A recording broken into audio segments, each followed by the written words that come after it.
Après vous avoir expliqué dans une précédente vidéo le pourquoi faut-il investir dans des montres, aujourd'hui dans cette vidéo je vais vous expliquer le comment investir dans des montres. J'imagine que vous vous posez un certain nombre de questions comme quel type de budget faut-il avoir, comment choisir son modèle, quel type de modèles sont à privilégier plutôt que d'autres et surtout pourquoi et comment savoir si le modèle est authentique. Salut les gens, c'est Clément, aujourd'hui on se retrouve dans cette nouvelle vidéo et aujourd'hui dans cette vidéo je vais vous expliquer comment investir dans les montres de luxe et je vais répondre à ces différentes questions. Avant de commencer cette vidéo, lâchez un pouce bleu, ça fait toujours plaisir et ça aide la chaîne. Abonnez-vous à la chaîne. Nous, on se retrouve dans cette vidéo. À tout de suite.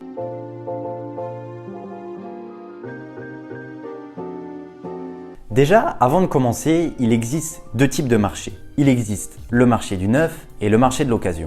Sur le marché du neuf, très peu de marques voient certains de leurs modèles prendre de la valeur dès que le modèle sort de la boutique. J'ai déjà fait une vidéo sur ce sujet, si jamais vous voulez en connaître davantage, cliquez sur le lien qui s'affiche. Et sur le marché de l'occasion, il existe trois différents types de marchés. Il existe le marché gris, c'est-à-dire le marché de revente où les modèles sortent directement de la boutique. Généralement, les modèles sont neufs, ou en très bon état et même certains ont encore leurs autocollants d'origine. Sur ce marché, on retrouve principalement les marques les plus recherchées et les plus demandées. Il existe aussi le marché de la seconde main où là ce sont des montres déjà portées qui ont une histoire derrière elles et qui ne sont plus disponibles au catalogue des différentes marques. Et le dernier marché, c'est le marché du vintage. Le marché du vintage, c'est là vraiment où on retrouve des montres qui ont déjà été portées et qui sont considérées comme des montres de collection.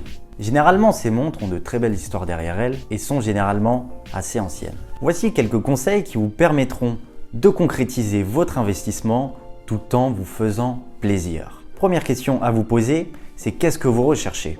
Est-ce que vous recherchez une montre pour le plaisir ou pour avoir un autre type d'investissement? Ou êtes-vous entre les deux, c'est-à-dire vous faire plaisir mais tout en investissant?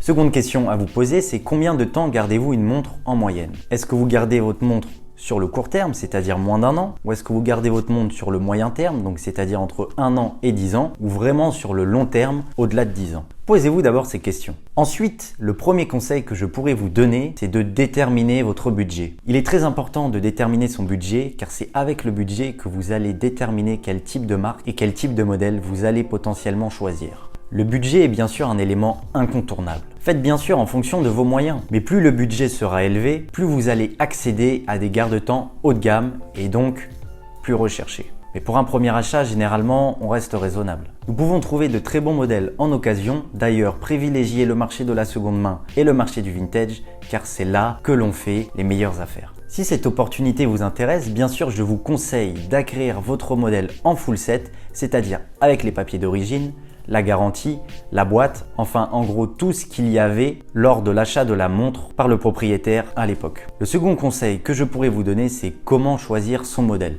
Sur ce conseil-là, je dirais faites en fonction de vous, de vos goûts et bien sûr tout en respectant votre budget. Vous voulez une montre de pilote, une montre de plongée, une montre d'aviateur ou même simplement une montre élégante? Tous les styles sont disponibles. Votre montre doit être le prolongement de votre personnalité. Le troisième conseil que je pourrais vous donner, c'est quels sont les critères à privilégier. D'un point de vue investissement, choisissez toujours les modèles iconiques et emblématiques des marques. Car ce sont les modèles emblématiques et iconiques qui sont les plus recherchés et qui prendront le plus de valeur dans le temps. Chez Cartier, vous avez deux modèles qui sont vraiment iconiques et qui ont fait l'histoire de la marque. Vous avez la Tank et la Santos, mais également d'autres modèles qui commencent à devenir de plus en plus recherchés comme la Ballon Bleu, la Pacha ou même la Panthère qui ont également de merveilleuses histoires. Chez Jaeger-LeCoultre, vous avez la fameuse Reverso, la Géophysique et la Memovox qui sont des modèles qui ont fait l'histoire de la marque. Chez Omega, vous avez la Spin Master et la Seamaster qui sont des modèles mythiques de la marque et qui ont fait leur histoire. Chez Rolex, nous pouvons retrouver la Daytona, la Submariner et la GMT Master qui sont vraiment des modèles emblématiques de la marque. D'ailleurs, pour Rolex, je tenais à vous présenter ce livre-là que j'ai trouvé sur Amazon. Dans ce livre, on peut retrouver les différentes références des modèles emblématiques depuis leur date de sortie. On retrouve bien évidemment la GMT Master, la Daytona et la Submariner. Ce livre m'a énormément appris sur les cotes de certains modèles. Si jamais vous voulez investir dans une montre Rolex, lisez ce livre-là. Je mets le lien du livre dans la description si jamais vous êtes intéressé. Après, c'est vrai que ce livre coûte un peu cher. Je l'ai acheté 39 € sur Amazon. Donc c'est vrai que ça fait un peu cher pour un livre. Mais également, si jamais vous voulez une vidéo sur les différents livres que l'on peut retrouver sur le secteur de l'horlogerie, dites-le moi dans les commentaires, car c'est vrai que j'ai acheté pas mal de livres sur ce secteur qui m'ont énormément appris. Et dites-le moi si ça vous intéresse, une vidéo sur ce sujet. Chez Audemars Piguet, vous avez la Royal Oak. Bien sûr, quand on vous parle d'Audemars Piguet, vous pensez principalement à la Royal Oak. Cette montre mythique présentée à la foire de Bâle en 1972 et designée par Gérard Genta. Également Patek Philippe avec sa Nautilus présentée en 1976 et designée par Gérard Genta. Vous avez aussi Tiger avec la Monaco, montre emblématique que portait Steve McQueen. Chez IWC, vous avez la Pilote et la Portugaise qui sont des modèles phares de la marque. Chez Breitling, vous avez la Navitimer et la Chronomat qui sont des modèles emblématiques de la marque. Chez Zenith, vous avez la mythique El Primero, réputée pour son mouvement qui en fait l'ADN de la marque. Chez Panerai, vous avez la Radiomir et la Luminor, extrêmement connues dans le monde de la plongée sous-marine. Chez Blancpain, vous avez la 50 Phytome, qui est une montre de plongée principalement utilisée par les militaires, mais connue pour ses exploits. Je compte vous faire prochainement toute une série de vidéos en vous expliquant l'histoire des différents modèles et surtout pourquoi ils sont devenus emblématiques. Le quatrième conseil que je pourrais vous donner, qui est selon moi le plus important, car une montre qui n'est pas authentique n'a plus aucune valeur, c'est comment savoir si le modèle est authentique. Avec le nombre de fausses montres qu'il y a en circulation, dites-vous que pour certaines marques, il y a plus de fausses montres en circulation que de vraies montres,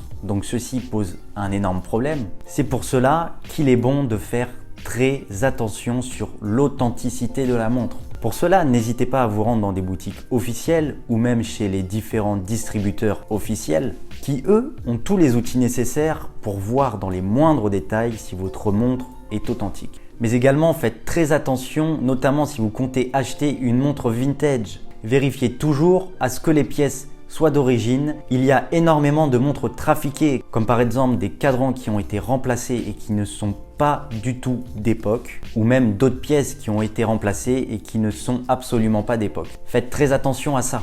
Vérifiez également que la montre ne soit pas polie ou très peu polie, car une montre polie perd de sa valeur. Pour terminer, ce que vous devez retenir de cette vidéo pour investir tout en se faisant plaisir, c'est de déterminer votre budget, faites en fonction de vos goûts, privilégiez les modèles emblématiques des manufactures et des marques, car ce sont les modèles les plus recherchés par les collectionneurs et qui prendront de la valeur dans le temps. Et également, privilégiez le marché de la seconde main et le marché du vintage. Mais faites très attention, car il est important que le modèle soit authentique et en bon état, et bien sûr en full set. Dans tous les cas, j'espère que cette vidéo vous aura plu et vous aura aidé. Si jamais vous avez une question à me poser, n'hésitez pas à me contacter sur Instagram, le lien est dans la description, ou posez-moi votre question dans les commentaires, je prendrai le temps d'y répondre. Et nous, on se retrouve dans une prochaine vidéo. C'était Clément, ciao.